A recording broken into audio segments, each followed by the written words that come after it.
This is NDTV.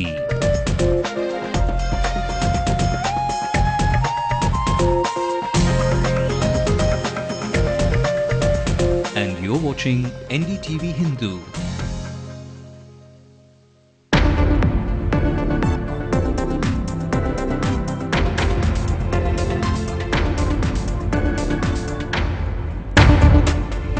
Unconfirmed reports of rift between Raja and Alagiri are doing the rounds. Alagiri plays down rumors about the conflict.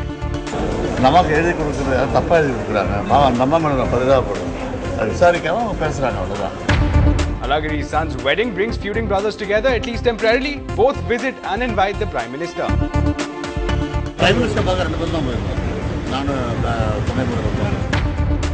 DMDK chief Vijay Kant hits out at the DMK regime and the Stalin-Alagiri duo. Are we getting early signs of possible alliances?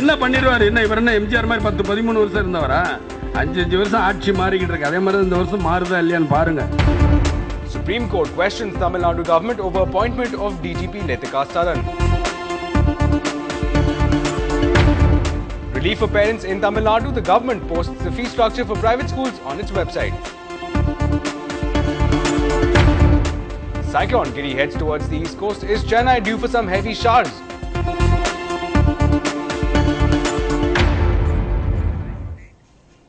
A very good evening to you and a very warm welcome to Late Night News with me, Ashwin Kumar.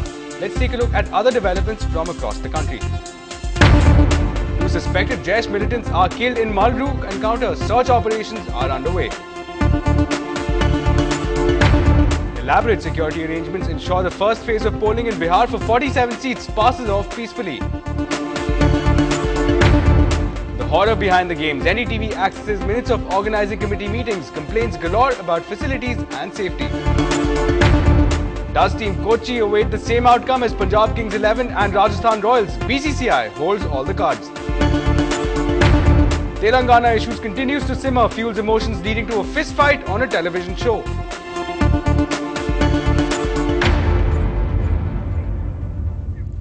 The big story at this hour, the Union Minister for Chemicals and Fertilizers M.K. Alagiri has rubbished reports of any fights with Telecom Minister A. Raja. He said that it is a rumour spread by Jayalalitha and that she is providing him with free publicity.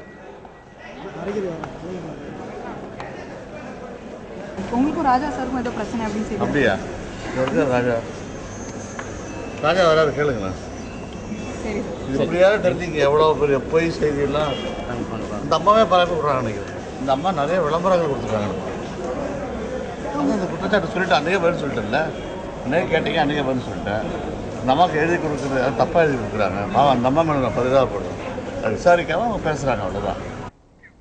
Shabir, our reporter, joined us and gave us more details about this one development.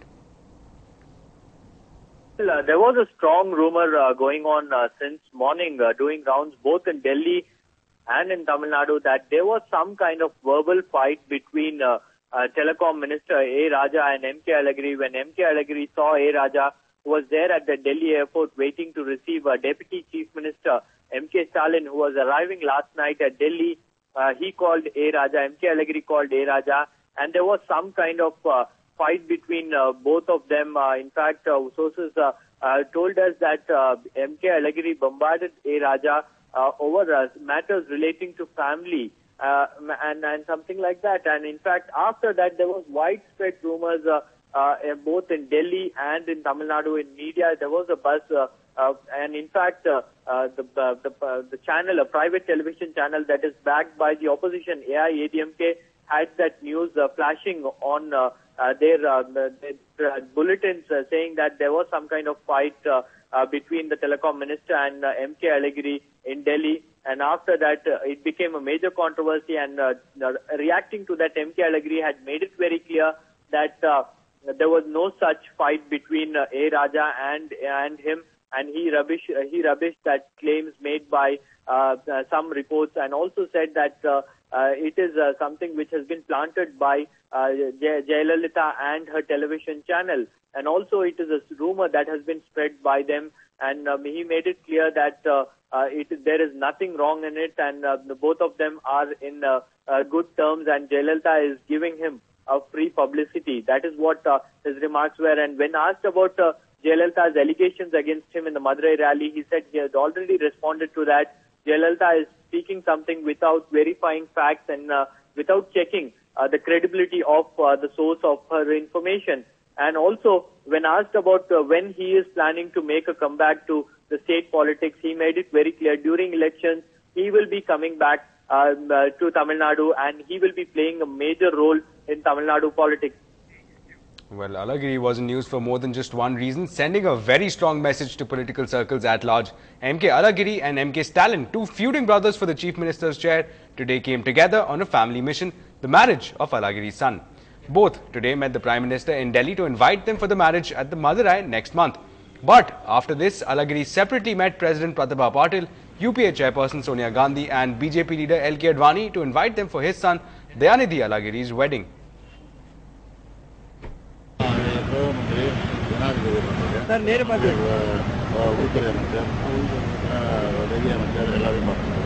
Prime Minister பார்க்க ரெண்டு பேரும் தான் போயிருக்கோம்.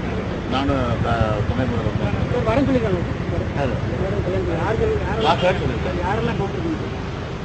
எல்லாம் பிரதம மந்திரி, ஜனாதிபதி, Sonia madam, அப்புறம் இன்னும் ஒரு நிதியமைச்சர், உள்துறை அமைச்சர், இன்னும் சில மந்திரிகள்லாம் அழைச்சிருக்கோம். எல்லா அமைச்சர்களும் அழைச்சிருக்கோம். In some more political news from the state, rhetoric in the state is picking up pace as the assembly election draw near, drawing Captain Vijaykanth out of his hibernation. DMDK chief Vijaykanth lashed out at the DMK rule in the state. Singling out the DMK regime as one that is corrupt and power drunk, he has predicted a DMK defeat in the upcoming polls. He also targeted the Alagiri-Stalin duo. Referring to them as having been born with a silver spoon, he remarked that they are enjoying the fruits of their father's hard work.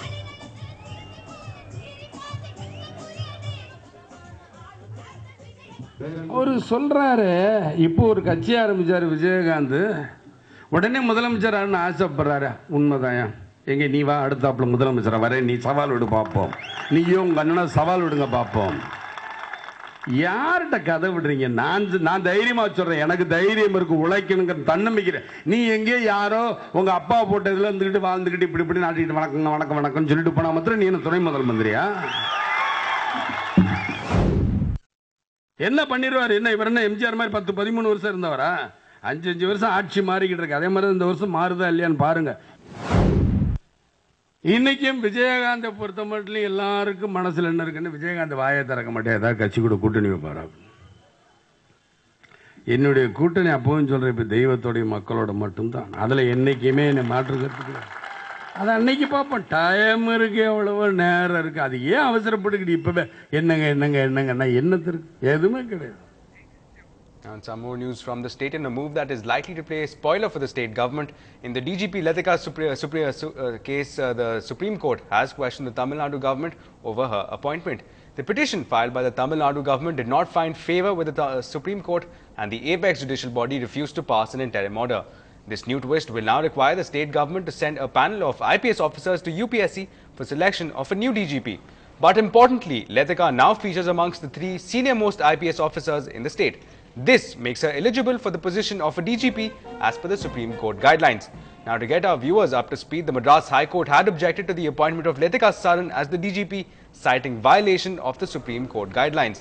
The Tamil Nadu government then challenged this in the Supreme Court and argued that the UPSC itself approached the apex court seeking clarifications. For more on this, we were earlier joined by our executive editor Sanjay Pinto, who revealed how despite this legal hurdle, Latika Saran is well positioned to continue as the DGP. Will Ms. Latika Saran continue to have control over Mike 1? Which means will she continue as the DGP of the state after that time frame granted by the Madras High Court? The answer to that lies in the Tamil Nadu government stance itself. The fact that the Tamil Nadu government has gone to the Supreme Court seeking an interim stay on the Madras High Court order itself shows that the government wants Ms. Latika Saran to continue in that post. Of course, it's a setback to the Tamil Nadu government that the Supreme Court has not really granted that interim stay, has asked the government to go ahead with what the High Court had ordered, that is to send that panel of names of senior IPS officers eligible for appointment as a DGP to the UPSC by the 26th of this month. And the case will come up for hearing in the Supreme Court on the 8th of November. But we have to really understand, to give our viewers a short background of this case. Ms. Latika Saran belongs to the 1976 batch of the IPS. The person who filed this case challenging her appointment as DGP, Mr. Nataraj, belongs to the 1975 batch. That's 1 year senior to her. In January this year, Mrs. Latika Saran was appointed as a DGP. Mr. Nataraj then said that he was overlooked, his seniority was sidelined, and that's when he went to the Central Administrative Tribunal. The Central Administrative Tribunal refused to entertain his petition, and Mr. Nataraj had to go to the Madras High Court. The Madras High Court, in fact, agreed with his contention that he has been sidelined, and that's when that order came about. But now it's very interesting because at the time when Mrs. Latika Saran was made the DGP, there were several other officers who were senior to her.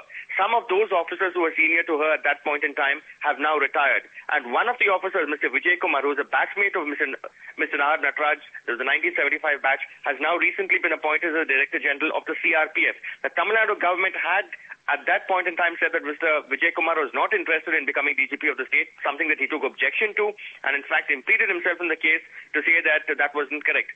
But now Mr. Vijay Kumar is clearly not available for selection given his recent appointment as a DG of the CRPF. It leaves Mrs. Latika Saran among the top 3 IPS, senior-most IPS officers in the state. So technically, even if the Tamil Nadu government goes ahead and follows the Madras High Court order, Mrs. Latika Saran's name will figure in that list of 3 senior-most IPS officers of the state. And if the government's decision to seek an interim stay in the Supreme Court is any indication, and it seems that they want her to continue as in the DGP's chair, which means Mrs. Latika Saran can also be formally reselected to the top police post in the state. It's, however, a kind of a moral victory for Mr. Nataraj, whose contention has been upheld by the High Court, and even the Supreme Court saying that their guidelines should not be violated. But at the end of the day, it doesn't seem likely that Mrs. Latika Saran will lose her post as a DGP of the state. It seems that she will continue. That seems to be the case as of now. And some more news stories. Parents and children in Tamil Nadu can heave a huge sigh of relief.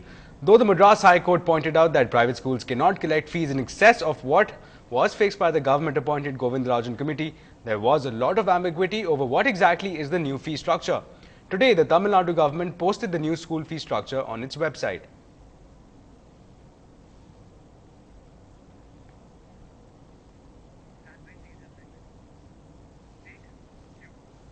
Now, the dance of democracy has just begun in the state of Bihar. What exactly is in store for political stakeholders?